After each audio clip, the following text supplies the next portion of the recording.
Woi. Assalamualaikum semua, bagaimana kabar kalian? Semoga baik-baik saja ya. Oke, pada kesempatan kali ini gue akan melanjutkan Donghwa Dunia Roh part 14. Di part sebelumnya, Guru Simi memutuskan untuk meninggalkan Akademi Kekaisaran karena ia kecewa terhadap sikap Pangeran Sunying yang tidak menghargai kedatangan guru dan murid Akademi Shrek. Terlihat Yanji yang sebelumnya pernah bertanding dengan mereka sedang menemui Fengho dulu, yang ternyata dia adalah kakeknya. Dia mengadu tentang Tangshan yang dapat dengan mudah menetralkan racunnya. Sementara itu mereka berjalan meninggalkan akademi dan memutuskan membuka kembali Akademi Shrek dan selalu mengikuti pertarungan untuk mengalahkan Akademi Kekaisaran. Semi pun langsung berlutut memohon maaf karena sebab dirinya mereka dalam situasi yang seperti ini. Ia pun juga sangat berterima kasih atas jasa Guru Flander yang membuat dirinya sampai bisa di titik ini. Kemudian ia mendukung keputusan mereka untuk membuka kembali Akademi Shrek. Namun sebelum mereka pulang, terlebih dulu Guru Flander mengajak mereka mencari tempat penginapan untuk beristirahat di kota Tiandou itu. Mereka berhenti di depan pintu masuk sebuah akademi yang bernama Akademi Brewmaster. Guru Flander membaca lowongan pekerjaan yang terpampang tepat di depan akademi itu, yang menginformasikan akademi itu sedang memperluaskan wilayah dan sangat membutuhkan 10 posisi guru di atas level 40. Ia pun sangat tergiur dengan lowongan itu dan mengajak mereka semua untuk mendaftar sebagai guru. Mereka menemui seseorang bernama Yinsu yang akan mengetes kekuatan mereka. Sebagai penentu, diterima tidaknya mereka sebagai guru. Ketika ia mengetahui jika mereka semua telah mencapai level 40 ke atas, maka ia pun meluluskan mereka semua tanpa harus melalui tes tambahan. Mereka semua pun saling memperkenalkan dirinya masing-masing. Melihat kekuatan mereka yang begitu sangat tinggi, Yensu pun terlihat terkejut dan langsung menghormati mereka semua. Hal itu menjadi bukti jika kekuatan merupakan suatu hal yang begitu sangat penting dan akan menjadi tolak ukur seseorang layak tidaknya untuk disegani. Mereka menemui direktur akademi yang ketika itu sedang di taman. Tuan Yinsu langsung memberitahukan kedatangan mereka yang bermaksud untuk mendaftar sebagai guru di akademi itu. Di saat kepala direktur melihat mereka, ia pun sangat terkejut karena mereka yang datang, Guru Xiaoqing dan Flander, ternyata sahabat dekatnya yang telah lama tak bertemu. Dia bernama Liu Erlong. Nampak ia sangat sekali merindukan kedatangan Xiaoqing dan lebih memprioritaskannya daripada Flander, yang memperlihatkan jika mereka berdua lebih dari hanya seorang sahabat. Namun Xiaoqing nampak terlihat murung, seakan ada suatu hal yang ia sesali sejak bertemu kembali dengan sahabatnya itu. Kemudian Guru Vander pun menanyakan kabarnya, lalu memperkenalkan semua guru dan murid dari Akademi Shrek. Dan setelah mengejutkan, ternyata mereka bertiga merupakan anggota dari grup segitiga emas, yang dulu selalu bersama untuk berkeliling dunia. Guru Vander menceritakan sebab mereka sampai di sini, dan melamar sebagai guru untuk mendapatkan uang. Liu Erlong sangat begitu marah setelah mengetahui Akademi Kekaisaran telah berani merendahkan Akademi Shrek. Dan karena hal itu, ia langsung memutuskan saat itu juga untuk menjadikan Guru Vander sebagai pemilik sekaligus pemimpin Direktur Akademi Brewmaster dan meminta mereka semua tinggal selamanya di akademi itu. Tak hanya itu, ia juga akan melangsungkan rapat untuk mengubah nama Akademi Brewmaster menjadi Akademi Shrek.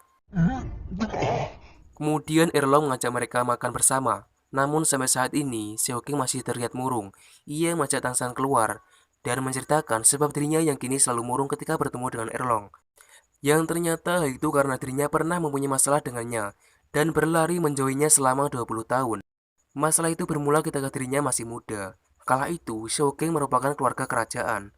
Namun keluarganya tak pernah menyukainya karena kekuatan jiwanya yang tidak normal. Kemudian dia berusaha membuktikan jika dirinya layak dengan pergi dari rumah dan belajar dengan keras, berharap keluarganya bisa menerimanya kembali. Namun di tengah perjalanan, ia sempat dihadang penjahat dan beruntung dibantu seorang dengan kekuatan jiwa yang sangat kuat. Dia adalah Flander muda. Dan setelah kejadian itu, mereka berdua menjadi teman, lalu berjelajah bersama. Suatu hari mereka bertemu dengan wanita cantik di hutan. Dia merupakan Erlong muda. Setelah pertemuan itu, mereka bertiga langsung menjadi sahabat.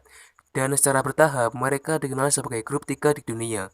Dan seiring berjalannya waktu, mereka berdua mencintai seorang wanita yang sama. Xiaoqing yang notabene tak mempunyai kekuatan, ia tak berani mengungkapkan perasaannya, dan lebih memilih untuk memendam perasaan itu. Sementara itu, Flander yang menyukai Erlong, ia langsung mengungkapkan perasaannya itu, dan kemudian melamar Erlong. Namun di sisi lain, Erlong tak menyukainya, dan lebih mencintai seorang Xiaoqing yang lemah, namun menyukai teori. Saat itu dirinya sangat bahagia ketika Erlong mengungkapkan cinta kepadanya. Vander pun dapat menerima itu dengan cepat dan menganggap Xiaoqing sebagai saudara, sedangkan Erlong sebagai adik tirinya. Di hari itu mereka berdua sangat bahagia. Flander mempersiapkan dan mengadakan acara pernikahan untuk mereka berdua. Namun kebahagiaan itu tak berlangsung lama. Ketika pamannya yang bernama Yu Lumian, seorang tetua kedua keluarga naga tiran biru, datang untuk menjemput Erlong. yang ternyata Erlong adalah putrinya. Sehingga itu berarti Erlong merupakan keponakan Xiaogang sendiri. Dan berarti mereka berdua diharamkan untuk menikah karena masih saudara. Mengetahui fakta yang sebenarnya, Xiaogang sangat tidak menyangka dan berlari seperti orang gila. Karena orang yang selama ini dia cintai dan sangat ia dambakan akan menjadi istrinya, ternyata keponakannya sendiri. Dia sangat tidak kuasa menerima kenyataan pahit tersebut, sampai-sampai dia berniat ingin mengakhiri hidupnya. Namun Flander datang untuk menghentikannya. Setelah itu, dia memutuskan untuk pergi sejauh-jauhnya dan bersembunyi dari Erlong. Namun di sisi lain, Erlong selalu mencarinya. Hal itu ia lakukan karena Xiaogang berharap Erlong bisa hidup bahagia setelah jauh darinya. Di saat yang sama, Erlong yang ternyata mendengar itu semua dari tadi, keluar dari balik pohon dan mulai mendekati Xiaogang. Sehingga kini mereka berdua bisa bertemu kembali setelah 20 tahun berpisah untuk menerima fakta yang sebenarnya dan memutuskan hidup bersama sebagai keluarga. Flander pun tak kuasa menahan kesedihannya ketika mendengar kisah konyol sekaligus menyedihkan dari sahabatnya itu. Sementara Tangsan, dia juga turut bahagia setelah berhasil menyatukan mereka kembali.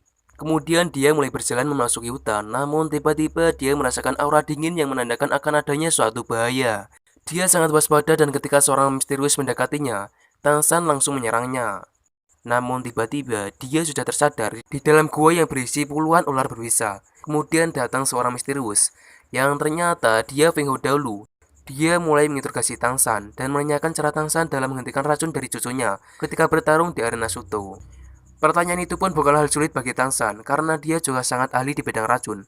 Mengingat Tangsan merupakan reinkarnasi dari seorang jenius, ahli racun sekaligus senjata dari Setetamen. Di sini Tangsan meragukan keahlian Feng Hao dalam hal racun. Hal itu langsung menyulut kemarahan Feng Hao dan mengancam akan membunuhnya. Namun Tangsan tak sedikit pun takut dengan ancaman tersebut karena ia menganggap racun Feng Hao hanyalah sampah. Feng Hao pun tidak terima dengan pernyataan tersebut. Di sini Tangsan mulai mendapatkan serangan dari seorang Feng Hao dulu. Namun dia tetap berusaha menekankan jika racunnya benar-benar hanyalah sampah. Karena tak hanya bisa meracuni orang lain, namun juga meracuni dirinya sendiri. Tangsan pun kembali menjelaskan dengan sangat detail yang membuktikan jika dia benar-benar telah diracuni dengan racunnya sendiri. Dia sangat tidak terima dengan pernyataan Tangsan tersebut, sampai dia kembali menyerang Tangsan. Tangsan pun mengeluarkan kekuatan jiwanya untuk melawan. Namun yang pasti, kekuatan Feng Hao bukanlah tandingannya. Feng Hao berniat ingin membunuh Tangsan dengan terus menekan Tangsan dengan kekuatannya. Tangsan pun berjanji akan menyembuhkan racun di dalam tubuhnya. Dengan syarat dia tetap membiarkannya hidup, karena jika tidak maka dia akan terus menderita dengan racunnya sendiri. Dan parahnya lagi, Yarnji cucunya sebentar lagi akan mati karena tak kuasa menahan racun di dalam tubuhnya, yang sangat cepat dalam menginfeksi karena ia memiliki racun tersebut sejak lahir. Feng Hao pun mulai tersadarkan dia sangat dibuat prihatin karena selama bertahun-tahun bermain dengan racun, Feng Hao tak bisa menyembuhkan dirinya sendiri. Terlebih lagi cucu tercintanya yang selama ini tak sadar telah terinfeksi dengan racunnya sendiri. Kemudian Feng Hao pun berjanji akan membiarkannya hidup selama ia benar bisa menyembuhkan Yanji dengan dirinya dan akan membalas kebahagiaannya itu dengan membantunya sampai 3 kali. Namun di sini Feng Hao sedikit ragu dengan pengetahuan Tangsan tentang racun, sehingga ia meminta Tangsan untuk membuktikan keahliannya terlebih dahulu dengan melewati 3 tahapan tes darinya. Namun sebelum itu, dia memberi Tangsan kesempatan 1 hari untuk mencari dan memakai tanaman-tanaman di tempat itu sebagai penangkal nanti ketika ia akan mengujinya dengan 3 racun berbeda. Kemudian Feng Hao mulai mengantarkan Tangsan ke sebuah tempat yang menjadi tempatnya berbagai jenis tanaman obat dan racun.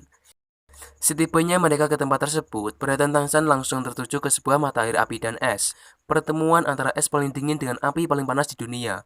Selanjutnya dia pamit akan pergi dan mengingatkannya supaya tidak menyentuh mata air tersebut, karena siapapun yang menyentuhnya akan tidak kuat dan mati. Bahkan dirinya pun mengaku juga tidak mampu berlama-lama di tempat itu, karena efek panas dan dingin yang dikeluarkannya secara bersamaan.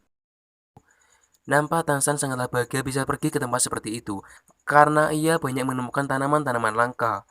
Dari berbagai banyaknya tanaman langka di tempat itu, Tangsan belum berhasil mendapatkan tanaman yang sangat baik dalam menyembuhkan racun, sehingga ia pun memutuskan untuk membuka kembali lembaran berharga yang pernah ia pelajari dari Setetamen. Setelah itu, Tangsan memutuskan untuk menerjang tempat yang sangat dingin, demi memperoleh bunga segi 8 rumput dingin. Setelah itu, Tangsan memotong bunga api, dan selanjutnya memakan kedua bunga tersebut secara bersamaan. Dan tiba-tiba ia merasakan ketidakstabilan suhu tubuhnya setelah memakan kedua bunga tersebut, sampai ia tak kuasa lagi menahan rasa sakit itu, dan terjatuh ke dalam sumber mata air api dan es. Terlihat rasa panas dan dingin dari sumber mata air itu tak berefek sama sekali pada tubuh Tangsan. dan ia membiarkan tubuhnya terus tenggelam. Karena sekarang dirinya mampu menahan rasa yang sangat dingin maupun panas setelah memakan kedua bunga tersebut. Sementara itu mereka bertiga mencari keberadaan Tangsan dan menduga jika Feng Hou lah yang menculik Tangsan. Sehingga sebelumnya mereka sempat menanyakan persembunyian Feng Hou kepada 3 guru akademi kekaisaran. Untuk kemudian mereka pergi menuju persembunyian Feng Hou yang berada di dalam hutan dekat sebuah pegunungan. Dan terlihat Feng Hou sedang menunggu keberhasilan Tangsan karena sebenarnya ia sangat berharap kepada Tangsan untuk kesembuhan cucunya. Namun, dia juga mengkhawatirkan keselamatan Tangsan, mengingat tempat tanaman langka tersebut sangatlah berbahaya baginya. Sehingga ia berniat pergi mengecek keselamatan Tangsan. Namun tiba-tiba ia merasakan kedatangan dari 3 ahli roh yang beraninya mendekati tempat persembunyiannya. Dan akhirnya mereka bertiga pun berhasil menemukan keberadaan Feng Hou. Namun, Feng Hou malah memancing kemarahan mereka dengan mengatakan jika orang yang ia cari yaitu Tangsan telah mati. Hal itu membuat mereka bertiga sangat marah, dan pertarungan pun tak terhindarkan. Mereka bertiga membentuk formasi segitiga emas untuk menggabungkan kekuatan jiwa dan mengubah Lu Sanpo menjadi naga suci legendaris dengan kekuatan super dahsyat.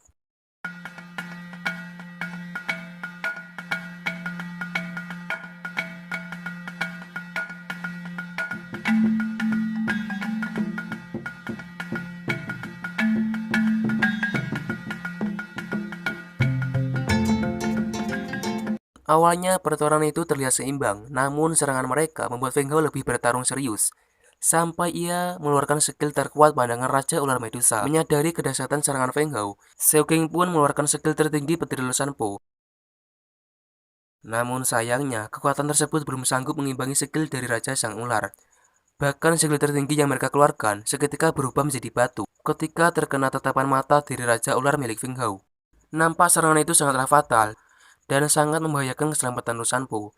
Sehingga kini Xiao Qing mengeluarkan wujud asli dari naga suci yang mampu menelan kekuatan dari Raja Ular Feng Hou.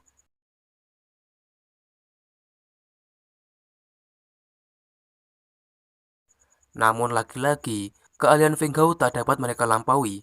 Karena Feng Hou mengeluarkan kemampuannya untuk menghentikan waktu dan kemudian memasukkan inti racunnya ke dalam tubuh naga suci.